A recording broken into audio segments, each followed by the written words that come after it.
Okay, so I think that we are all ready. So hello, everyone. Thank you for joining us. My name is Lara Salinas. I'm founding co-director of Service Futures Lab at London College of Communication, University of the Arts London.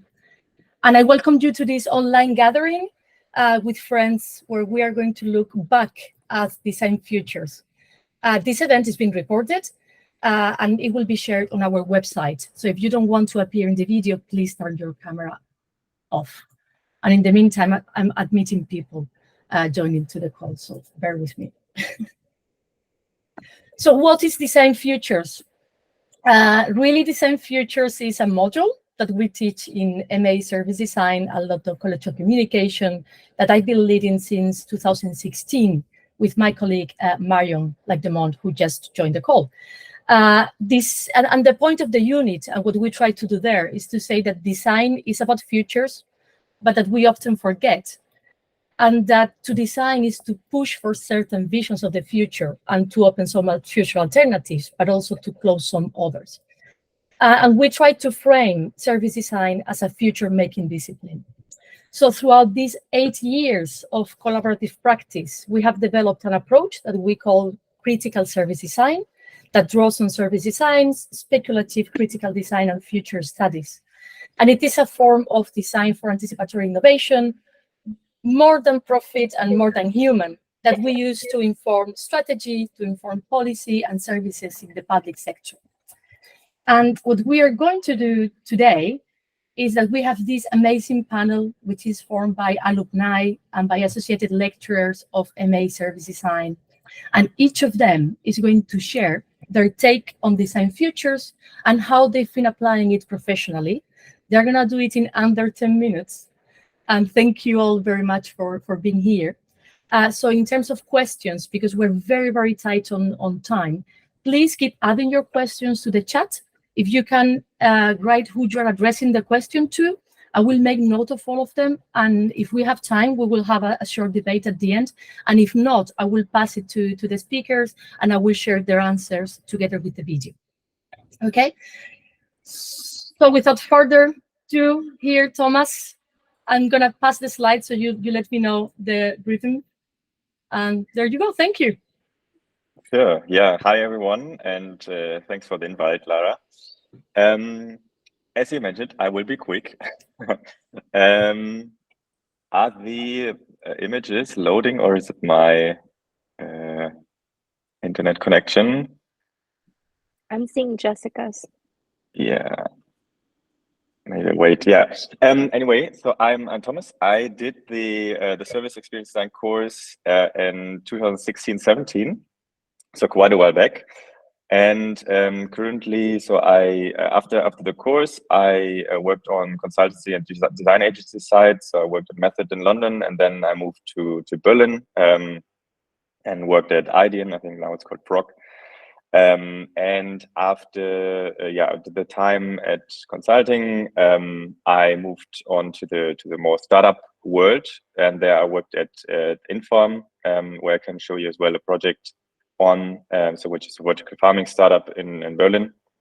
And now I'm head of product at Anymove. I can also show you a bit, or like talk a bit about later what that is about. And if you go to the next slide, my project I was doing during the course was around the topic of privacy, and as well the kind of future of how our relationship to privacy and the kind of digitalization of our physical world and how this goes together. And for this, I worked on a couple of provocations. So one was, what if privacy becomes a luxury good? And for that, I used like prototyping as a method. So what you can see on the right with the light bulbs. So I imagined, what if a fully connected light bulb is cheaper than basically non-connected light bulb? And because the incentives of companies will be around gathering data from users and making money out of it. So they want to provide this as cheap as possible. And the second provocation was flipping a bit the relationship to companies' policies. So what if a company needs to actually agree to terms and conditions and not the user? And for this I developed a service which is called Federated Data, and you can read this in the Medium article. So I will not go on further in this, but maybe if you can go on the next slide. The question is how we can apply this in the industry, like this way of thinking, like this kind of asking critical questions to inform strategy, what Lara said, for example. And I think what like closest and the project, which is really kind of as we did it like during the studies, was what you can see on the left, what we did at Method together with Hitachi, the social innovation team there. And it was about speculating around the future of trust. So I put a link there as well, so you can have a look at the website. And there we discussed and created like 3 societies in the future that emerge like from one point in time. So we created like basically timelines, imaginative timelines that will happen in the future, and then create these 3 distinct societies. And we defined like one event in the future that is the trigger, basically, where the societies emerge from. And this could be like, for example, the COVID pandemic that we had. And in our case, it was like a governmental data leak. And then, these societies emerged. And what we did, we were creating kind of artifacts from the future. And what you can see on the picture, which was quite interesting, we created this this kind of medical kit for non-medical professionals who can then carry out low-skilled tasks. And if you imagine like this, like with the COVID pandemic, like all the test centers where basically non-professionals carried out medical tasks. It's quite interesting that this happened quite soonish. And check out the website and find out more. But as I think in general, these kind of projects are super tough to sell in the industry and really getting people on board. So what you can see on the right is more, so they are not mainly speculative projects, but we used elements like, for example, these kind of what if questions to create scenarios, and then use this for strategic decision making. So for example, at Infarm, this vertical farming startup, there we developed several what if scenarios of how this service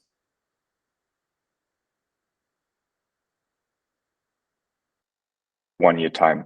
And this is then what we did together with the business strategy and financial side, is to actually put numbers against these scenarios. So for example, what would be the financial impact of a scenario A or scenario B? And this really then helped stakeholders to make decisions. So this was one more like industry related. And the recent one I was working on is using prototyping to basically making service concepts tangible and really early on. So really like when first ideas emerge, making this tangible, and then stakeholders can, like first we can test these concepts with users and see already like traction there. But it helps as well, like stakeholders to make decisions based on that. And I'm not sure how I was on time, but if you have any further questions, feel free to reach out, like even after the call. Happy to answer these, and I would pass on the mic. Thank you, Thomas. You were great on time. You've won that beer. Thank you so much. I have some questions, but I will save them to the end and hand it over to Jessica now. Hi everyone. I might have to steal some of that time. No, I'm joking. I've timed it as much as I can. But anyway, yeah, I'm Jessica. My pronouns are she, her, and hers. Very nice to meet everyone. I've got my LinkedIn here for work stuff, but also put in my Instagram because I think it's so sad when we meet in these kind of digital rooms that, like, let's meet out in the outside world as well. So I'm very open for that wherever you are. So let's have a coffee, whatever. Today I work as a service designer at the Children's Society. Very little futures, I'm afraid, because we're trying to get buy-in for service design. However, I've got it on my objectives, Laura, so I'm gonna make this charity think about futures design at some point. Anyway, I think I just have to jump over to my project. So if you can just change the slide. Yeah, so I was a part of this project with 3 amazing women. So Clara Llamas, Tracy Gordon, and also Tina Way.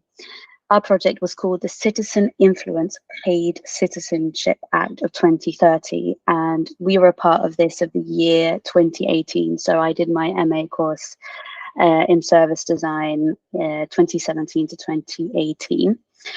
Our provocation was how to make citizens more participatory in local policy making, which then trickled down to a what if question. So what if we rewarded citizens for the service as policymakers as a motivation for their contribution to a more open democracy? Basically meaning, how can we pay us citizens in a relational and a transactional way to have a say in our policy making? We did a lot of prototyping, and the first one is in the left hand corner on my screen anyway, of some government AI microphones, some sense making bracelets. And what we tested was how people would feel if we had some kind of technology that would gather their data and also gather their emotions of what they thought and felt about a debate topic when it came to policy. Not so surprisingly, people did not like that the word AI, were quite scared about it. They also didn't like obviously that it would gather emotions of what you felt about something. The prototype changed, but the core element of that, we needed something digital to make sense of people's thoughts, stay true for all of the prototyping that we did. And what it all trickled down to was an outcome that took 2 forms. So it's a tiny picture in the top right hand corner of our policy made with the then Queen's emblem, made as how a policy would be made up in the UK government today. And we called it the Paid Citizen Policy Act of 2030. So it's both a provocation and a suggestion on how to make citizens more participatory in policy making. The policy included a duty from the government to grant citizens in exchange for policy participation.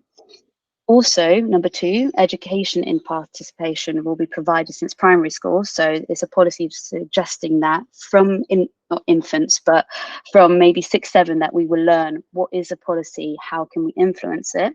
And thirdly, supporting sense-making technologies, bringing examples to enrich the debate.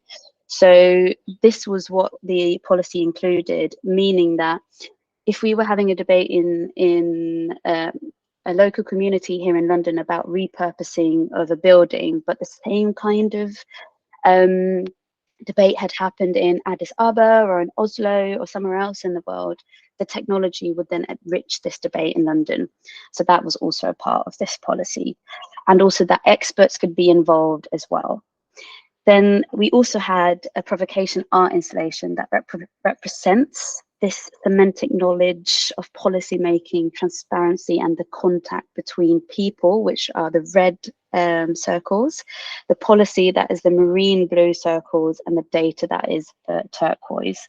And these pieces show this provocation of a citizen-led future where policies, and where we kind of suggested that us as citizens, policy and data, live and makes policies not as fragmented parts, but together.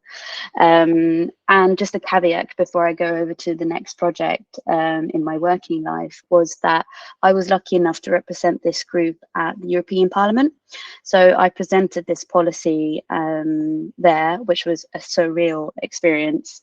And I heard that they framed this policy, and I'm hoping that it's still being framed and hung up at the European Parliament, because I think more than ever we need a more than a yes and no vote.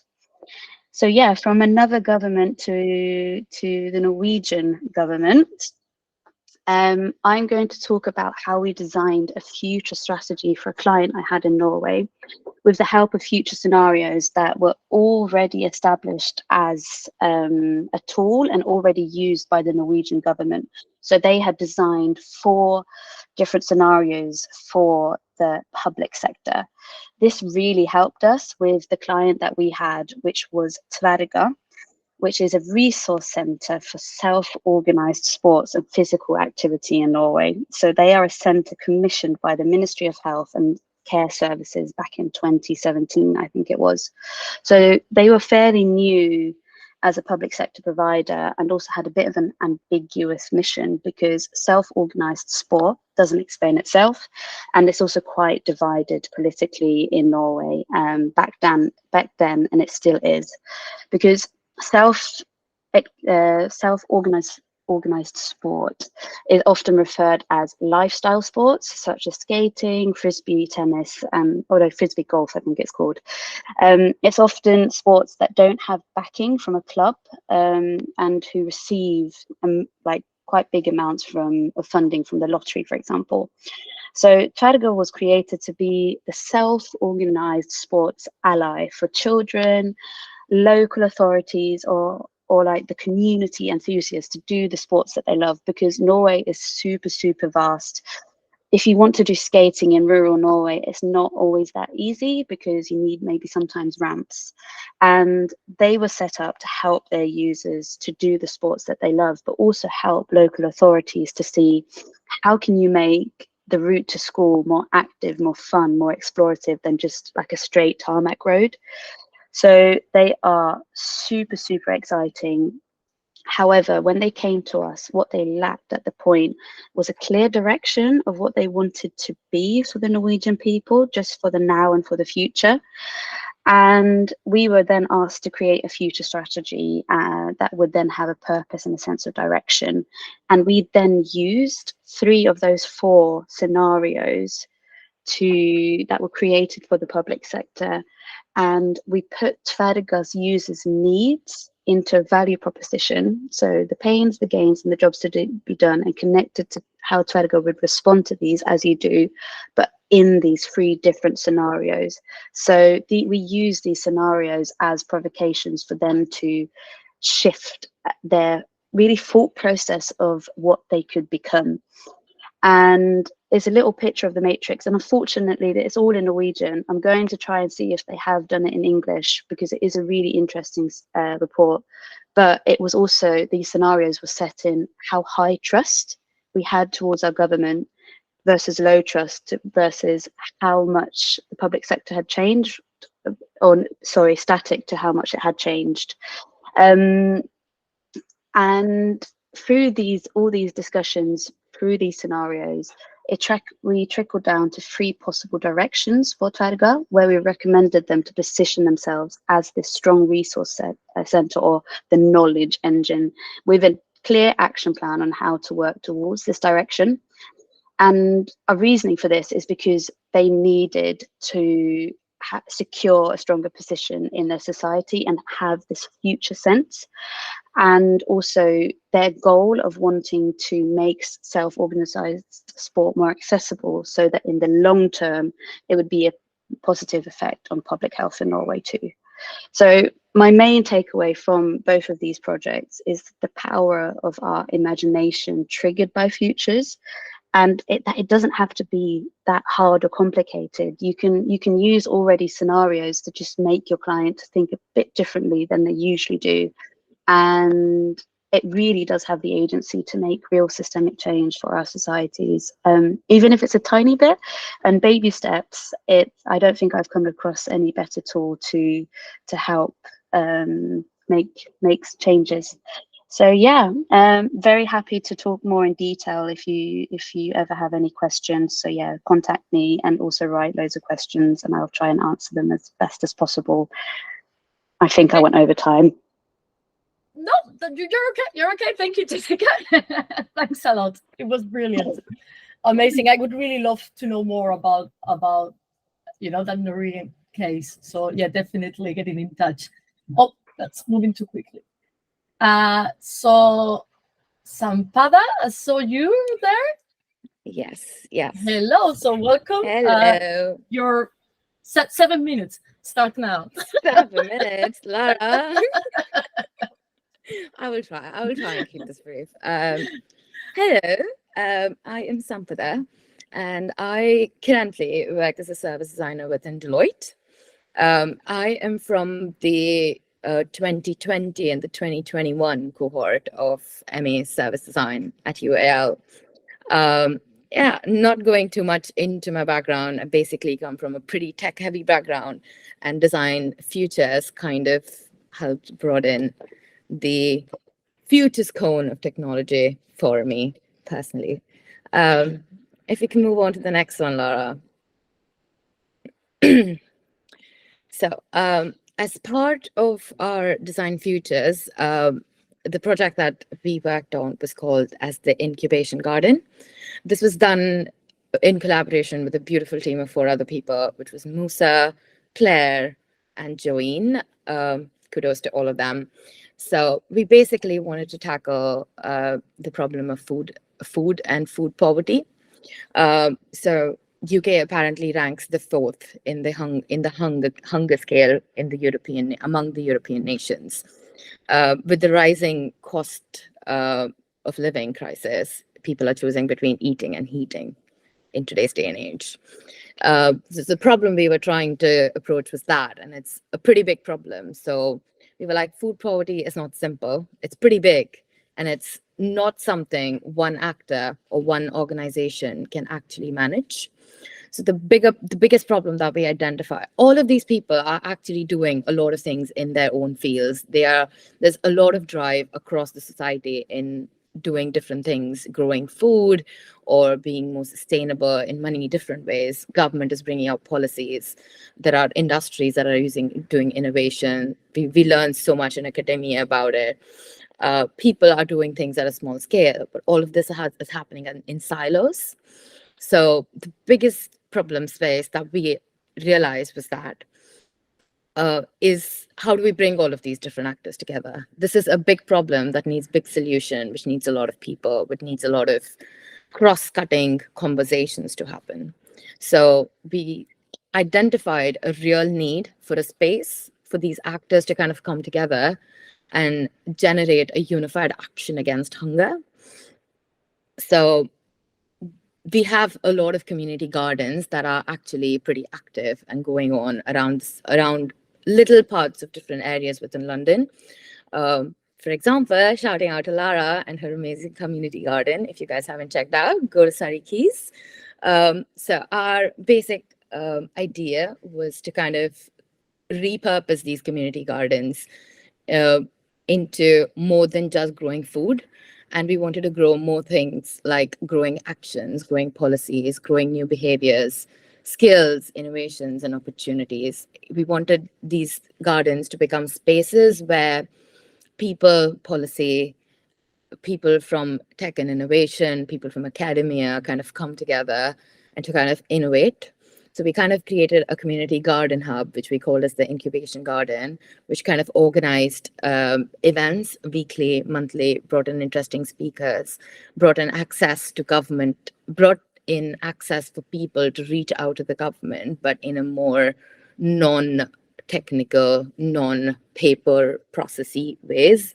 So we made food and food growing as the medium to break these silos and break the complexity that entails with policy and conversations with the government to make it as human, as natural as somebody planting something together, but having a conversation about something much bigger than how often do I water this plant. So yeah, that was our future provocation of creating an incubation garden that we worked on with Design Futures. Laura, if you can move on. Yeah, so how do we kind of translate this into what I'm working with right now?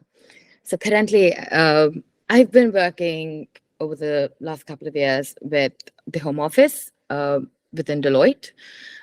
This is a very policy-centric space, which talks about a lot of things in regards to the future of the nation. So we deal with a lot of government policy, guidelines, regulations, laws that people come up with. And basically, as a service designer, you kind of become that bridge between what the policy says, what the business says, and towards how do you translate that into what is actionable, to see the arc of the future, to see the arc of the possible, and put together. I think one of the biggest takeaways that I've had from the Design Futures course is drawing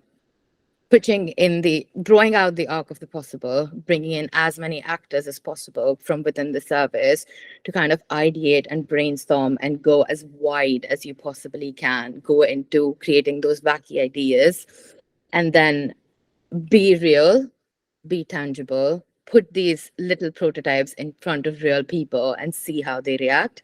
I think that's what is really, really nice, is seeing empty reactions. You give people something and see like an empty reaction of what they think of it, because that kind of gives you the most pure reaction to pure reaction to how that will work in the real future. So in my project or in my work, what we basically do is play around with this aspect of the futures, is to kind of, we get vague policies and vague requirements from the business, which says, okay, we want to bring in, say, 50,000 workers every year into the country. It's one of the Home Office's policies. How do you do that? What are your different means of bringing people into the country? It could be different methodologies. You bring in people from policy, from the business, from the technology. You bring in people bring in users through user researchers, and play a widespread ideation card around them and be like, what do you think? How do you think it's possible? Bring out wacky ideas from them. Do quick and rough and dirty prototyping. Put it in front of people and record what they think and what they feel like. And then pick up from there and be like, this is our roadmap. This is how we want to do it. This is what we tried. This is what we tested. And this is how it goes live. So when you're doing your roadmap planning, I think Futures kind of fits really, really well in the space of Home Office, at least. That has been me and my Design Futures journey at work. There's a long way. We still have very little futures thinking. But yeah, it's a beginning. There's a seed. People are interested. If you I put up this Design Futures corner in front of one of the policy people, and they were like, what? Which I think itself is a win for me. Like, you bring people interested into these conversations, bring people interested in sharing these little things. That makes things win and work, opening horizons of ideas for people. So yeah, that's been me. Happy to chat about anything. More about Columnus Green, more about Incubation Garden, working with the government and the public sector. Happy to chat. Feel free to reach out. Thank you, everyone. Thank you so much, Sampada, for joining us today. It's been super good. Thanks a lot. And I'm going to hand it over now to Dr. Paola Pierri, who was not an alumni. She was a lecturer. So over to you, Paola. A bit of a special intro for me. Yeah. And I'm going to try and stay on time as well, actually, maybe even gaining a little bit of time. Super interesting to hear from all of you. So I'll do more listening if I can and talking. So a little bit about myself. So I did my doctorate at LCC in something called design anthropology, and I'm very happy to talk about that with people if anyone is interested what that is. But it's basically taking the two kind of ways of knowing, sensibilities, epistemologies, and practices into one really interesting approach. And I've been, as Lara has said, actually collaborating with UAL more broadly and teaching even LCC, very much like working with some of you perhaps in the MA service design. My background is actually in politics. So I came to design from that angle. I did political theory. I did a MA in development. And it was interesting for me that I kind of got to know design through this kind of angle of design for making publics. Again, it might be familiar to some of you, and very much the kind of whole field of design activism, including speculative design, which was one of the things that I was teaching actually at LCC when I was there. I will tell a bit more about what I'm doing right now, but I've always been interested in bringing kind of the future perspective in democracy. And I'm gonna say why and why that is important. And my previous role before what I'm doing right now, which I'm going to tell you in a second, was in fact leading a team of designers and researchers in an organization that is called Democratic Society, where we were working a lot with public sector, but very much looking about how to democratize the future. Next slide, maybe, Lara. Thanks. This has been really like a question that has been really important for me in my practice, in my research, in my work. Who owns the future? This is like, if you do a bit of a history of the future, different people have been considered to be like the ones who knew the future. You go to the fortune teller, they will be able to tell you what is your future. So it was interesting for me to see how understanding of the future have changed with time, and how actually in most recent time, I would say, we ended up thinking that certain people, certain professionals, perhaps technologists or the owners of big companies, these are the people that actually own the future. These are the people that make the future that we live. They decide what is going to be the future that we should be living. John Urry was absolutely one of the, just looking at the chat from Lara, one of the authors that have been looking very much at asking these questions. For me meant definitely that I was interested in, questions of power. Who has the power to think about the future? How many futures are there? And are they in conflict, or are they compatible with each other? And what happens when these futures are in conflict? And also, as I said before, very much being interested in how can we democratize the future? How can we get more people? How can we to think about the future? How can we redistribute what I always say, that power of imagining, that power of making the future? So perhaps next slide, Lara. Yep. It was a lot of my work that kind of very much went into the work of John Urry, who talks about, and others, also anthropologists who have been reading and studying about the future and looking at this idea of social futures. Futures is not something that company do.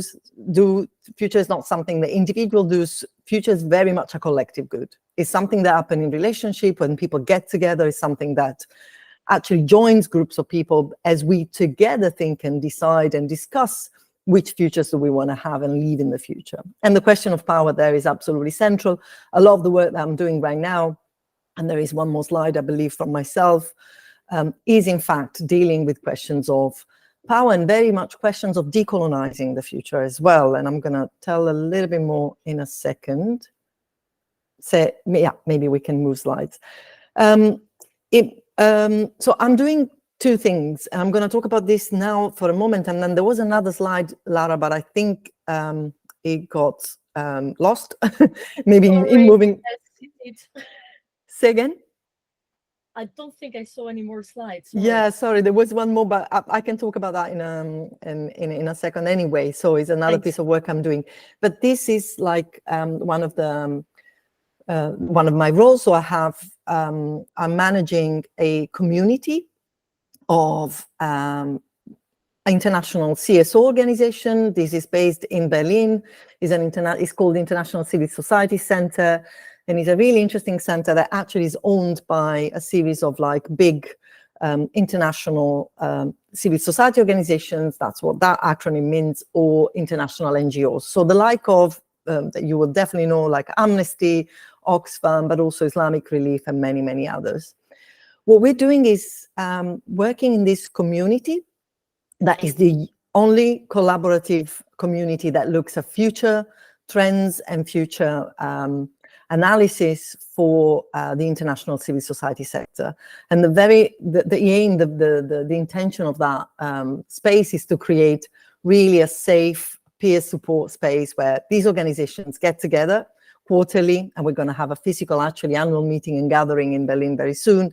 And we get to talk about different topics that are on the horizon for us, for the sector, whether it's like challenges, whether it's opportunities. And we get together this different knowledge and these different perspectives in order to start doing some joint trend mapping, trend analysis, and trend scouting. There's different people in there. There's diversity in the community already, but we are very much aware that the diversity is a very important thing that we need to do more of at the center. And this comes very much with the thing I was mentioning before of like, I mean, decolonizing futures and bringing different perspectives into the future thinking is actually really important. If we only use the knowledge that we all have, if we only get people that are very similar together, if we only get people that are in the bubble of the international development, international civil society sector, then this is not gonna really have this is not really going to open that cone of possibilities. So we're really looking right now at how can we diversify that community, and also looking at how can we introduce more anticipatory practices. I don't think anybody has talked about anticipation as an approach, but we're trying to move a bit more from, some of these organizations are more familiar with strategic foresight, future making. They might do a bit more of creative things. We're doing a narrative-based future scenarios right now, but very few are looking at anticipating the future. And we're trying to look at think together what does that look like for the sector. If there is maybe one more slides now, Lara, is there? I don't know. I found it, but it's not included in the deck. Sorry. No problem. So just very quickly mentioning it, that there's another field where I'm working right now, which has to do with technologies. And I think in that space, the use of speculative design and artifacts is actually super important. It's something I'm doing with the University of Lucerne, where I'm working as a senior researcher right now. And we are exploring the impact of new technologies in people's lives, in everyday lives. And we're doing it with a series of prototypes, or actually what we call prototypes, that would be there exactly to provoke a conversation among the general public. And I think that's really important, and they work really well with both policymakers and everyday people. I think I'll stop here. Thank you so much, Paola. Thanks. I'm sorry for that missing slide, but thanks No problem. a lot. And yes, indeed, Thomas, Paola, I tried to put you in touch some weeks ago, so absolutely go for that. So thank you. And now Laura Duarte is going to share some of her work with us. So hopefully it's coming there. Over to you, Laura. I cannot see the slide, but it's fine. So thanks. So hi everyone, my name is Laura. I work for the Scottish Social Security Department as a senior strategic designer. Funny enough, I'm the only member of the strategic design and future modeling team. Basically, the only person right now thinking about the future, which speaks a lot about how difficult it is to make people get out of the urgency and out of the we need to do stuff and we need to deliver now. But we are growing the team, and hopefully we are going to be able to do more of this important work. So I graduated in 2020, but I'm the cohort of 2019. And before, I was working in FutureGov as a consultant.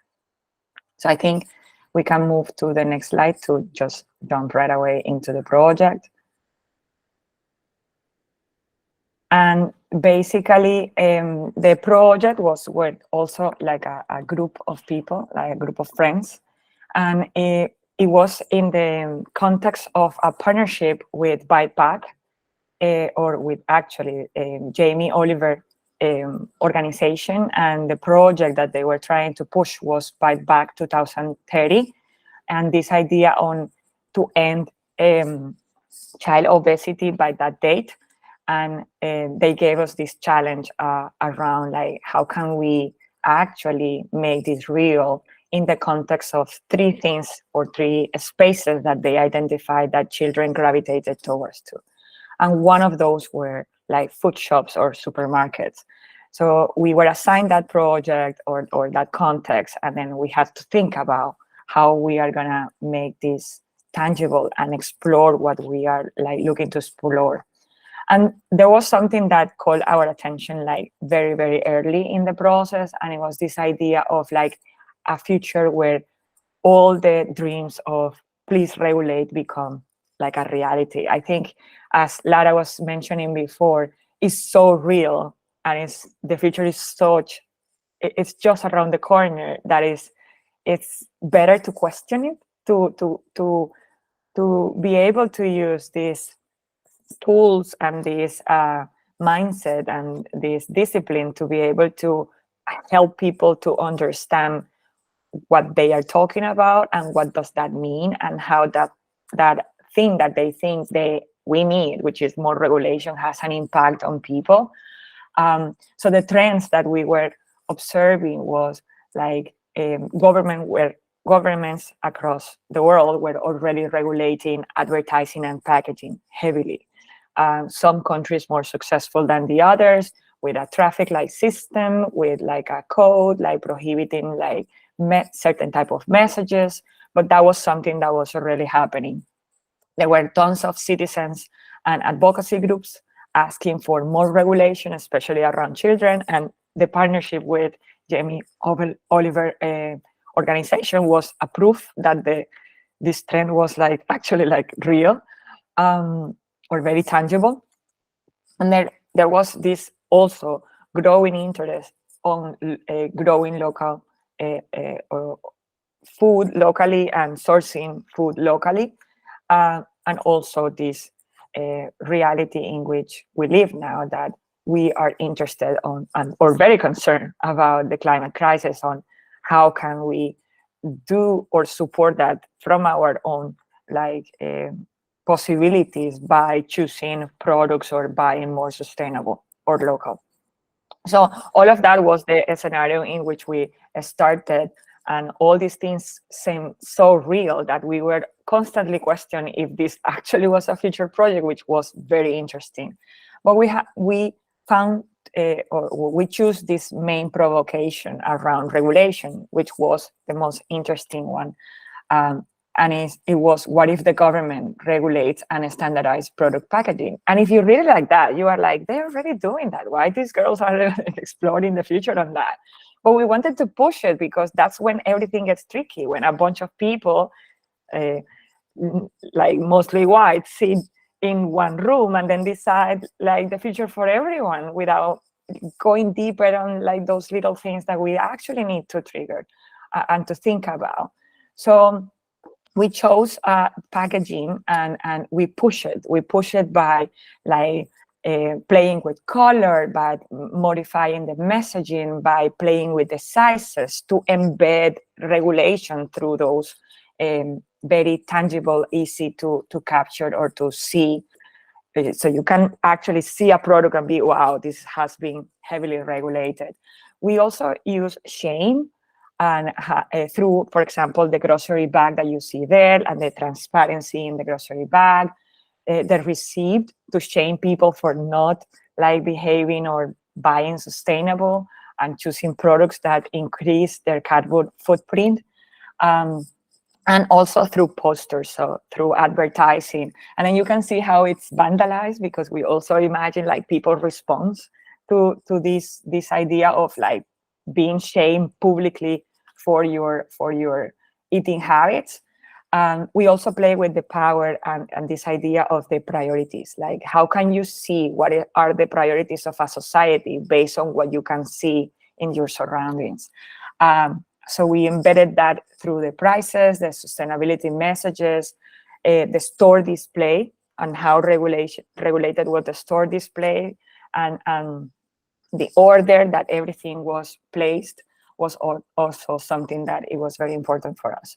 So we have there the link for the Medium article, and we had a session when we were doing our degree shows. It's in YouTube. I also have the link there, and you can watch it and get a deeper understanding of what we did in the project. But it was very interesting, and actually, if it connects really well with what I'm doing now, so we can move to the next slides.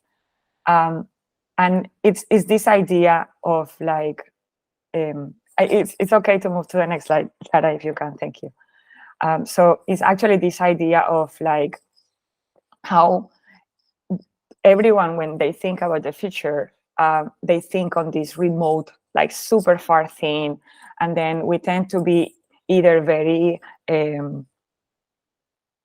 present negative futures, or like push it too far that people, and especially organizations and public sector or the private sector less, but they feel like, oh my goodness, this person is not understanding that we have a business to run, that we have serious problems here that we need to solve. So it's about, yes, pushing the future and talking about the future, but picking up those little things that you can identify, that you can push a little bit just to drive the conversation out of the space that in which currently is. So that was the case for me when working with Crisis on this idea of ending homelessness. For me, the exercise was about identifying topics, not necessarily trends, but topics, and also the trend exercising during the master helped me on master this skill, and playing around those concepts that could be a myth or could be something that is an established truth that people don't challenge, and then they design within those constraints that they have created. And in the case of Crisis, was this homelessness should, or everything that we do around ending homelessness needs to play within the constraints of a paternalistic approach, in which we treat people as little kids, that they cannot be independent. We work a lot of identifying myths. For example, every homeless person is a drug person or have mental health issues, which is not the reality. The majority of homelessness or people experiencing homelessness in the UK is actually hidden homelessness. And it's people that are in the house of a friend or in hostels and all of that. And finally, what I'm doing now, it's doing the same, but within the constraints of a department that is like recently being built, and trying to challenge those mental models and identify how can we push the conversation, as Sampadas mentioned, being that bridge between, if this is the policy and this is what is driving the future, how does that shape the service? How does that shape the organization? And how can we actually like connect all of that through visual storytelling or prototyping?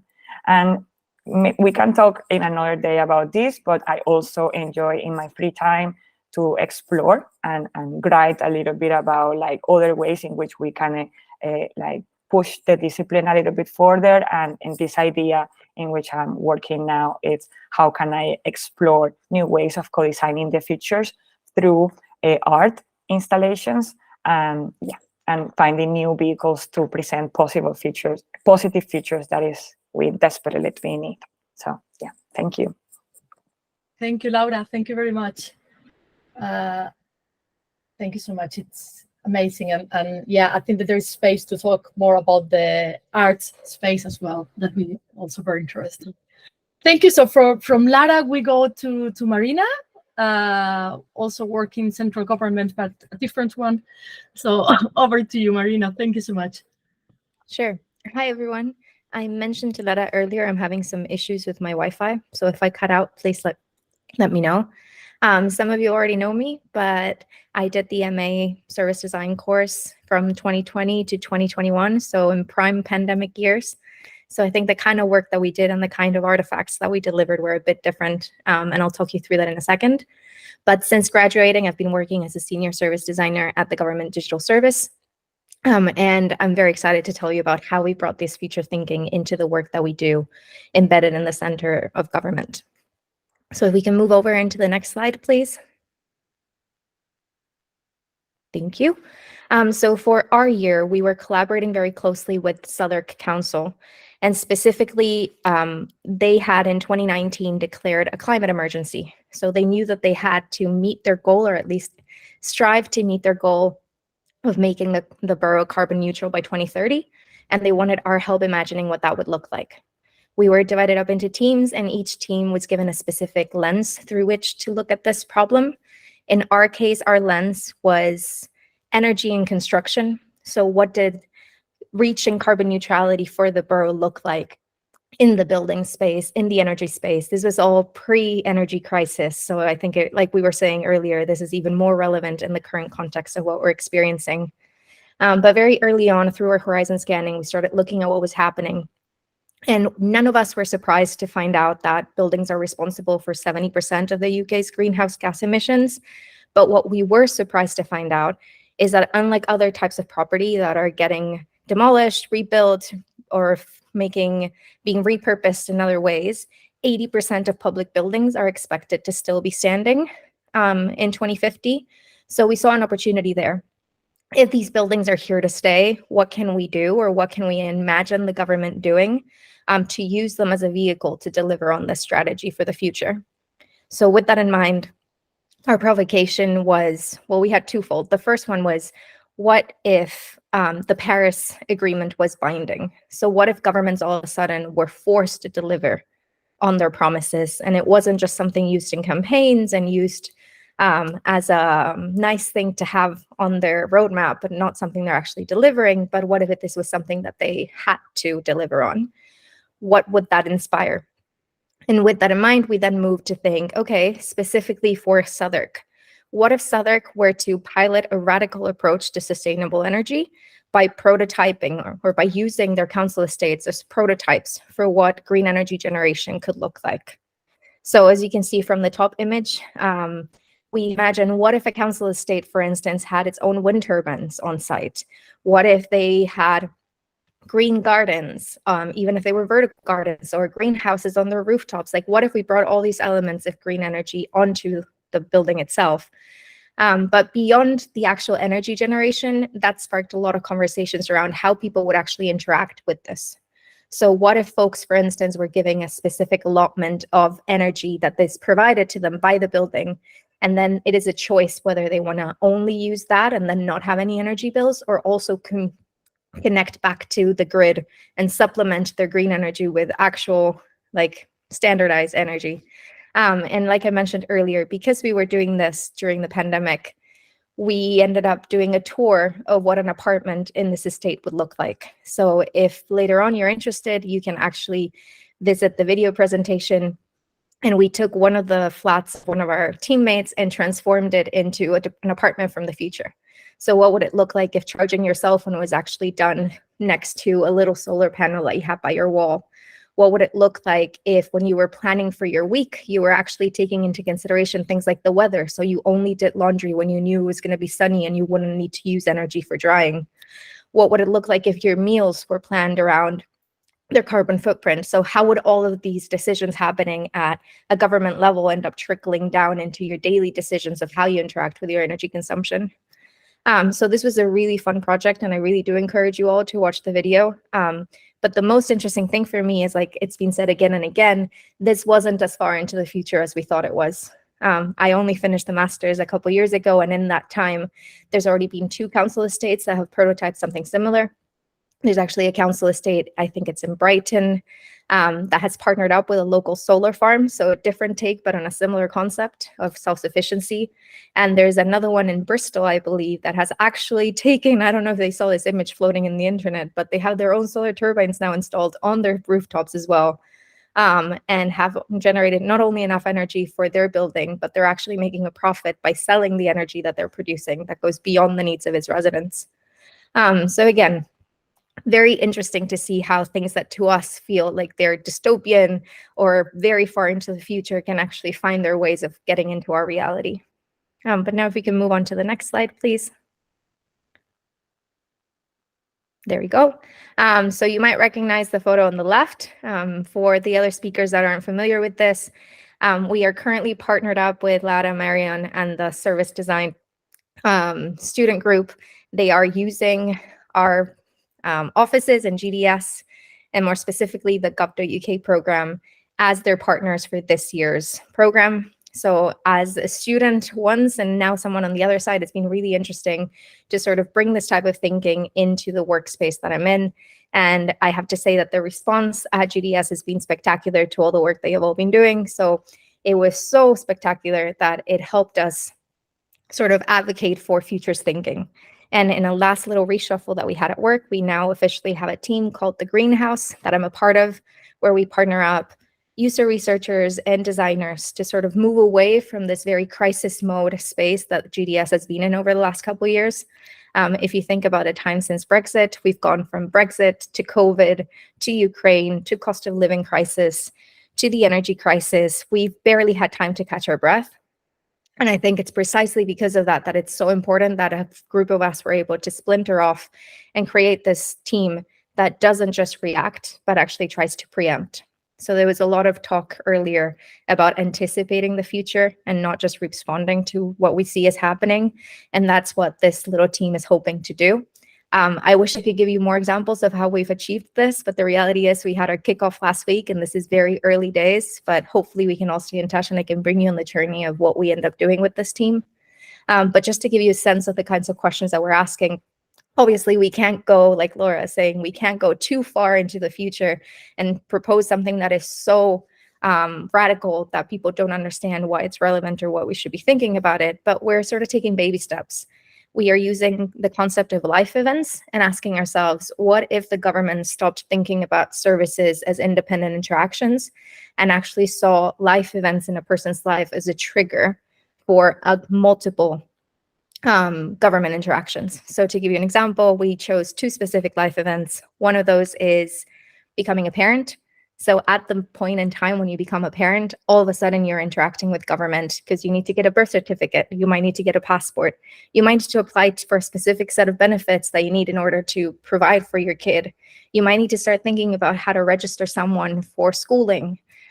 All those interactions today are seen as independent and operate in silos. And it's the burden is placed on the person to go out and find out what they need to be doing and what's available to them.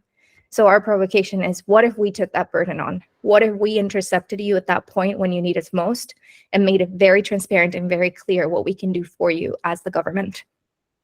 A separate one that we're also looking at as a life event is developing a disability. This can be something that happens very slowly over time, and that slowly you have the time to arm your arsenal of information and get to a point where you're ready to interact. Or it could be something that happens overnight. You unfortunately are in an accident that changes your life dramatically in the space of a few hours. What does that mean in terms of all the things that all of a sudden fall on your desk that you need to do? You need to register as having a disability. You might need to apply for benefits. You might need to change your jobs or change your tax code. So many things all of a sudden get triggered by that specific life event. And we're trying to think again, how do we as central government preempt all of that and find you when you need us? I am at 9 minutes, I believe, so I'm just going to leave it there. But as you all know, I am here for you if you ever want to chat, and I will see you in the office anyway. So that's me. Thank you, Marina. Thank you so much. It's fascinating, really, the GDS's greenhouse. It's amazing. Thank you so much. So we have 2 more speakers, which means that we're going to be slightly over time. So I'm telling you now, guys, please stay with us so you can listen to Giselle and later on to Digby on Climate Studio and his work presently. So I'm going to hand it over now to Giselle. Are you there? Yes, I'm there. Okay, Hello, everybody. thank you. I hope everybody can hear me clearly. Yes. Sometimes I keep testing because they have issues all the time. Okay, I'll make it relatively quick because I do know that people might have to drop out at 11. But just very quickly, hello, everybody. I'm Giselle D'Souza. And as you can see, I was an alumni and studied at UAL, with Lara. Currently, I am a senior service designer with EY, which is also Ernst & Young, as most of you all know. So I have been there for a year and 2 months now. Prior to that, I was working and studying with the service experience at UAL. Before that, I was back in India, where I had an experience working with, I come from a background of business management and the IT side of it. So where I was working. So I think right now I'm at this intersection wherein it's design, IT, technology, and design side of it. So I think that sums up all that I can put into play with my consulting right now. Lara, if you could go on to the next slide, please.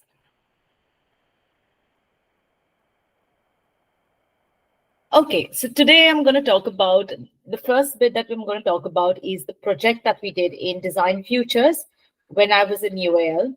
So as you all can see, this is Sadak coin that you can talk about. But let's talk about this was done along with my other friends that were there, which was Ritika, Sayali, and Freddie. The three of us, the four of us together worked on this project. It was very interesting because we began with understanding what exactly is the problem or what section do we want to really address. And we realized that the problem is we want to understand is the potential threat from transportation emissions that are there continuously, right? We all have to travel at some point or the other. And that's like a daily need, daily necessity until COVID definitely hit and we were work from home for some point in time. But the problem still was there. Like whenever you have to travel, the first thing is you'll either take your car out, you'll either go by bus, you'll either go by tube if you're running late, right? So these things are not going to go away very easily. This is something that's a need of anybody that is going to still be there. So the question is, what if we make people and try to understand? So this entire bit came across in 2019 when the Sadak Council had declared a climate emergency. That's when we understood that definitely, yes, they want to ensure and bring about that change. But how is that possible? By 2030, to ensure that that's possible, I will again echo, it has to be a gradual change. It cannot happen overnight. And for that in place, we said, let's understand people. Let's say, what if we make people self-aware, reward and motivate residents to choose sustainable alternatives? And that's when the entire team together, when we were sitting together, we came across with this concept called as a Sadak coin. Now, what exactly is a Sadak coin? Sadak coin is basically, we use this methodology, the service design aspect to create a local currency that helps change the residents' behavior to sustainable future. But why would somebody do that, right? The question would pop up that in your mind. But we ensure that when you make something visible to people, when you make something that's embedded in their daily life, that's when something can occur. But if you force people to do something, that might not happen, right? So what did we do? So Sadak coin helps something in your daily activities. We want to help people, motivate people by walking more, by using sustainable alternatives like walking, cycling, scooting around, ensuring skating that's there. We could do this. So you can see these green stickers that are there all over on the right-hand side of the pictures, right? That basically embeds and motivates, saying that when you go to a grocery store, right, you'll be motivated to ensure that you scan that and you'll be intrigued by it. That's saying that what exactly is that? And I would want to ensure that I can buy that. That basically enables you to give you points that are encoded in your step coin. So basically, you can see on the left-hand side down, there's another app that's there. We're not creating an app, don't worry. So what we are just saying is we embedded with current technologies that are already present in. But we ensure that by a footfall, for example, if I want to walk from here to another place, it will tell me, you can go this by using Sadak coin, which will encourage you, give you those coin steps and tell you that you can buy something more healthier. But buying what healthier? We encouraging local shops, right? So we are benefiting the local businesses, and that's what Sadak Council really appreciated and loved the idea of it. So we not only did that idea, but we also ensured that we went out and we tested with people. we also expanded this and we went to the Dutch Design Week and we showcased our presentation out there, which we got a fantastic response. So that's a little bit about Sadak Coin. I'm happy to understand more, take any questions later on if you all have.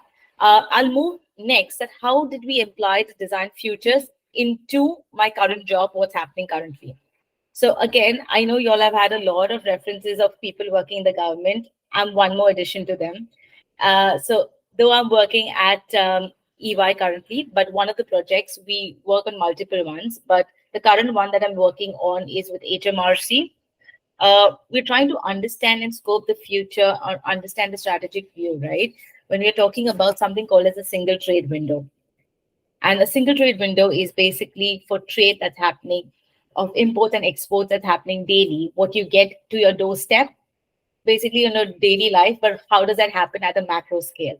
So to ensure that and get that vision done for a 2027, we need to understand things right now to ensure a gradual procedure. So as I give you an example, as Design Futures, Sadak Council had a vision of 2030. We started small, right? And as everybody said in the beginning, we are doing a similar thing in something called as a smaller sprint. We look at smaller sprints, we test them out, and we see what's possible for people. And we ask them the question, what if you had to create this for a particular system of HMRC? How would that be done? And how would people see that and view that in 2025 or 2027? So that is basically what we are trying to achieve out of single trade window, because there are a lot of systems involved, but we are trying to bring in the speculative design, though we are right now in the middle of it. So not too much I can say about it, but as soon as that's done, definitely I could talk more next time once the project is completed. But that's a little bit about me. I'm trying to cap it down, and if any questions, definitely put it in the chat, or I'm happy to chat over whenever. That's it. Thank you so much. Thank you so much, Giselle, for joining us. It's amazing. Thanks a lot. So now I'm handing it over to Digby, who, I mean, will be a little bit over time. Digby, don't worry. That's all right. It'll be cool. I can condense. So you all know Digby, but he's been working with us in different capacities, right? So again, Digby is not an alumni of the masters, but he's a member of staff that's been researcher and now lecturer. So over to you, Digby, as soon as there you go. Well, hopefully most of you fed up of hearing from me, so I can be quick. But for those who don't know me, I'm an associate lecturer. I'm Digby, and I'm an associate lecturer on Design Futures, on MA Service Design, and on Interaction Design.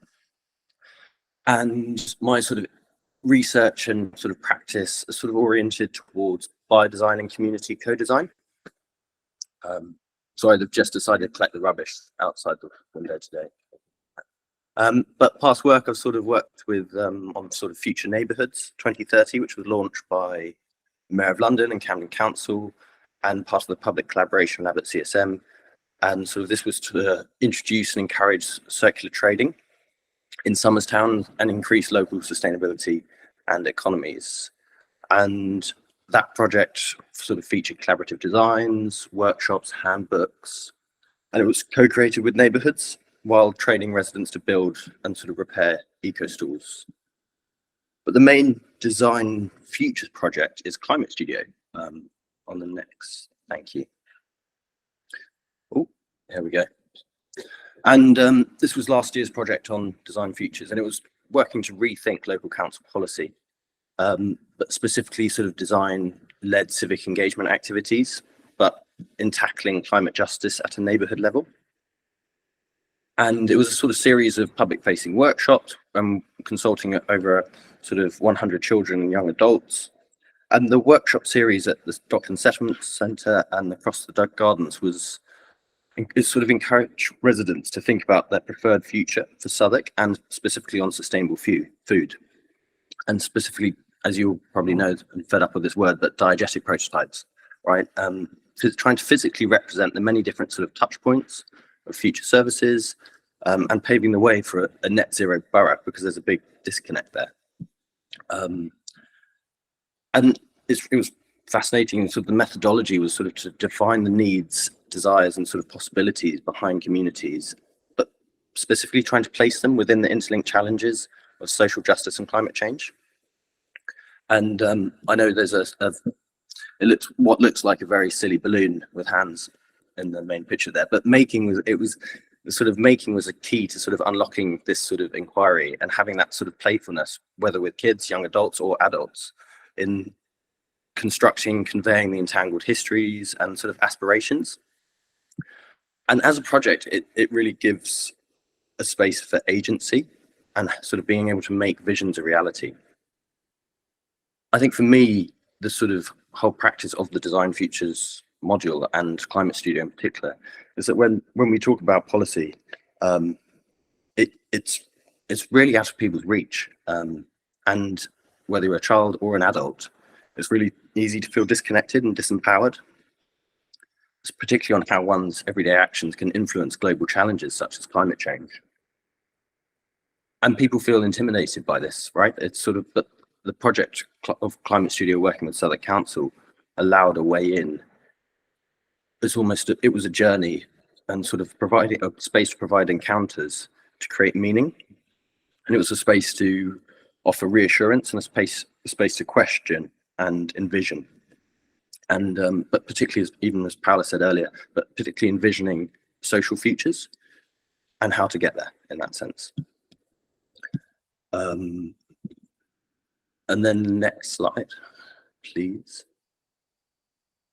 And sort of, I'm both biodesigner, interaction designer, sort of service designer, and my work now sort of professionally sort of centers on material exploration and sort of, again, still prototyping as a form of sort of democratic inquiry that's at the heart of Design Futures. And I think from this perspective, from the biodesign aspect, I think we're sort of a really fun and quite cool emerging field linked to Design Futures, where actually we're using this critical discord of engagement that we're applying to communities, but linking it also to living systems. And part of that's generating new ideas, what if questions, but linking them to biological contexts and the sort of material assemblages. And in the same way where we co-create with communities, actually, how can you understand and co-create with sort of these multi-species encounters that are often really invisible or ignored by sort of Western sort of traditional culture. And on the other side of my practice, I've worked as a social worker and sort of youth worker for the past 6 years. And this sort of, it made life on Climate Studio a lot easier. But this has sort of involved running art and design workshops across community centres and the Science Museum London. You can see our mission control cardboard cutout in the right-hand corner. But again, it's so closely tied to Design Futures in that element of rapid prototyping and responding to children's ideas. And there's this focus on imaginative futuring, where you can elicit scenarios through physical making and play. Because I'd say being a child isn't easy in 21st century. It's a very scary space. So having these spaces for whether at a community level or even if it's sort of designing for policy, but giving children prompts to allow them to explore and take some agency from our complex world, I think it's really key in sort of trying to gauge the emerging perspectives and values of the future, because children are the future. And it's these honest conversations that's kept me so closely inspired to Design Futures, whether sort of through a biodesign lens or through a sort of service lens, where actually you're taking people on a journey from a place where it's difficult to comprehend, and through imagination, through design, you can actually start to sense what the future's like. And that is everything. I try to skim through to save time. Thank you so much, Digby. Amazing.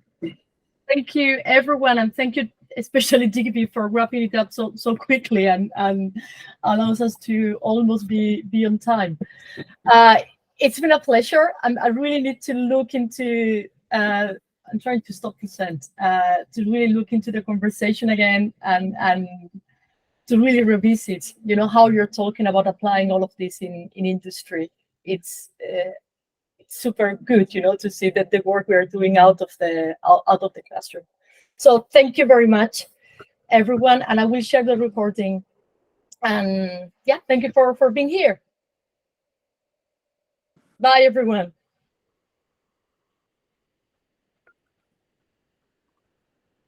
Bye. See you guys. Yeah. Bye. Bye.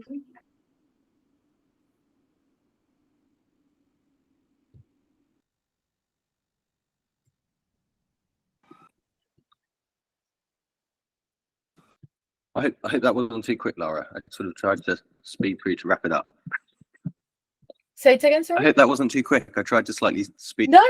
wrap It was it up. great. It was great. No, absolutely. I'm very sorry. No, It's not totally at all. my Otherwise, poor management. no. It's otherwise, yeah. I wanted to, yeah. But thank you for Thank that. you. Great. Thank you. I'm trying to finish the call, but I can't.